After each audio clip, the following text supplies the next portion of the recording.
Hello အားလုံးမင်္ဂလာပါဒီနေ့တော့အိမ်မှာလှုပ်ရှားလွယ်ကူပြီးရတာရှိရဲ့နွားနို့ကလေးချိုးပြမှာဖြစ်ပါတယ်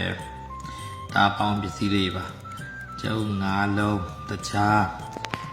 ပမောကြောင့်မဟုတ်ပြောင်းကောင်မဟုတ်နဲ့နွားနို့ပဲဖြစ်ပါတယ်အရင်ဆုံးနွားနို့ကိုကျူမဲ့ဦးရဲကိုထည့်ပါပြီးရင်တခြားလေးကိုလိုသလိုထည့်ပါဗျချိုးကြလည်းများထည့်ပေါ့ပြီးရင်တော့ပြောင်းကောင်မဟုတ်လေးထည့်ပါပြင်ကျုပ်3လုံးလောက်ဖောက်ထည့်ပါကျုပ်3လုံးလောက်ဖောက်ထည့်ပြီးနော်မီဇာလေးနဲ့မှုပါမယ်မီဇာမရှိလဲလက်နဲ့မှုလို့ရတယ်နော်လက်နဲ့မှုပါဒါတော့ပေါင်မုတ်ကြောင့်မုတ်လေးကိုဖောက်ပြီးတော့အစင်းသစ်ထည့်ထားပါခင်ဗျပြီးရင်တော့နွားနို့လေးကိုမီးအေးလေးနဲ့ကျူပါဖြည်းဖြည်းချင်းမှုပါနော်မကက်အောင်လို့မွေးနဲ့တော့ပြစ်လာလိမ့်မယ်ဗျအခုလိုလေးတစ်ချောင်းလေးမှုပါမီးအေးလေးနဲ့အခုလိုလေးတစ်ဖြည်းပြစ်လာပြီဆိုလို့ရှိရင်တခြားလေးကူးဆိုင်မွေးပါအောင်မကက်အောင်လို့သူကျိုးတဲ့ဟာကျိုးတိုင်းဟာလည်းပြည့်ပြီးပွက်လာပြီဆိုရင်ကိုလိုအေးခံမဲ့ခွက်လေးကိုထည့်ပေးပါပြီးရင်တော့လူလေးတွေကိုတခြားထည့်ပြီးတော့ရေခဲတရာထဲမှာမိနစ်20လောက်အေးခံထားပါဗျ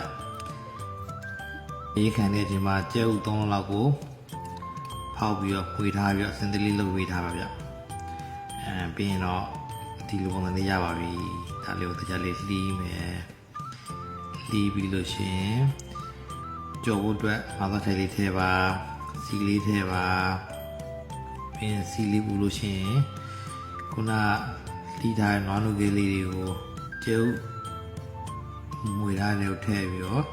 ပေါင်မုံချောင်းမုံလေးကိုကပ်ပြီးတော့မီးအေးလေးနဲ့ဖြည်းဖြည်းချင်းကြော်ပေးပါကိုလိုမီးလေးနဲ့ကြော်ပြီးလို့ရှိရင်တော့အခုလိုပဲပုံမှန်မြင်ရတဲ့အရင်ရတာရှိတဲ့နွားနို့ကဲကြော်လေးရပါပြီအိမ်မှာလည်းကိုလှုပ်စားကြည့်ပါဗျအရင်ရတာရှိပါတယ်စိတ်နာပဲလှုပ်စားလဲလွယ်ကူပါတယ်ဒီနေ့တော့အများကြီးစားလိုက်ပါတယ်အရင်စားလို့ကောင်းပါတယ်တကယ်ချင်းတို့လိမ်မလှုပ်စားကြည့်နော်